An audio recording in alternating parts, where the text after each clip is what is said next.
മഹാനവമി ദിനത്തിൽ പറവൂർ ദക്ഷിണ മൂകാംബിക ക്ഷേത്രത്തിൽ വൻ ഭക്തജനത്തിരക്ക്. വിദ്യാരംഭ ദിനമായ നാളെ ആയിരക്കണക്കിന് കുരുന്നുകൾ ഹരിശ്രീ കുറിക്കും. രേഷ്മ ബാബു തയ്യാറാക്കിയ റിപ്പോർട്ടിലേക്ക്.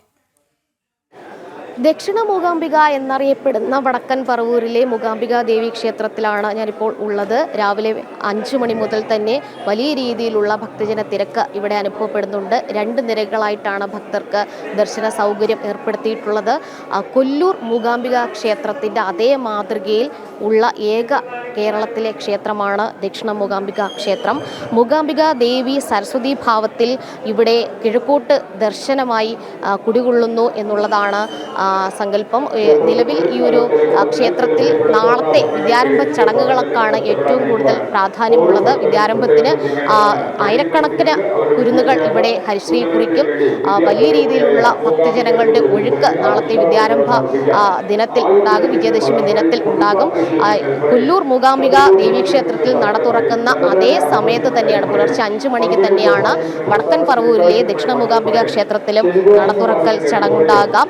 നാളെ രാവിലെ 5 മണിക്ക് പൂജയെടുപ്പ് ചടങ്ങ് മേൽശാന്തിയുടെ കാർമ്മികത്വത്തിൽ നടക്കും. അതിനുശേഷം പിന്നീട് വിദ്യാരംഭ ചടങ്ങുകൾക്ക് തുടക്കം കുറിക്കും.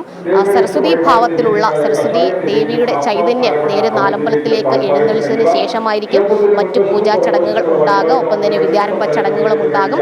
പ്രത്യേകം തയ്യാറാക്കിയ സരസ്വതി മണ്ഡപത്തിലാണ് കുരുന്നുകളെ എഴുത്തിനിരുത്തുന്നത്. പ്രഗത്ഭരായിട്ടുള്ള ആളുകൾ, വിവിധ മേഖലകളിൽ പ്രാഗൽഭ്യം തെളിയിച്ച പ്രൊഫസർമാർ, സാഹിത്യ മേഖലകളിലുള്ള സാഹിത്യകാരന്മാർ, കലാകാരന്മാരൊക്കെ തന്നെയാണ് കുഞ്ഞുങ്ങളെ എഴുത്തിനിരുത്തുന്നത്. 3000-ലധികം കുരുന്നുകൾ നാളെ ഇവിടെ ഹരിശ്രീ കുറിക്കുമെന്നാണ് പ്രതീക്ഷിക്കുന്നത്. എന്തായാലും മഹാനവമി ദിനമായിട്ടുള്ള ഇന്ന് വലിയൊരു ഭക്തജന തിരക്ക് ഈ ദക്ഷിണ മൂകാംബിക ക്ഷേത്രത്തിൽ അനുഭവപ്പെടുന്നുണ്ട്. രാവിലെ 5 മണി മുതൽ തന്നെ ഭക്തരുടെ നീണ്ട നിര ഇവിടെ കാണാം. ഇപ്പോഴും ഭക്തരുടെ ആ ഒഴുക്ക് തുടരുന്നുണ്ട്.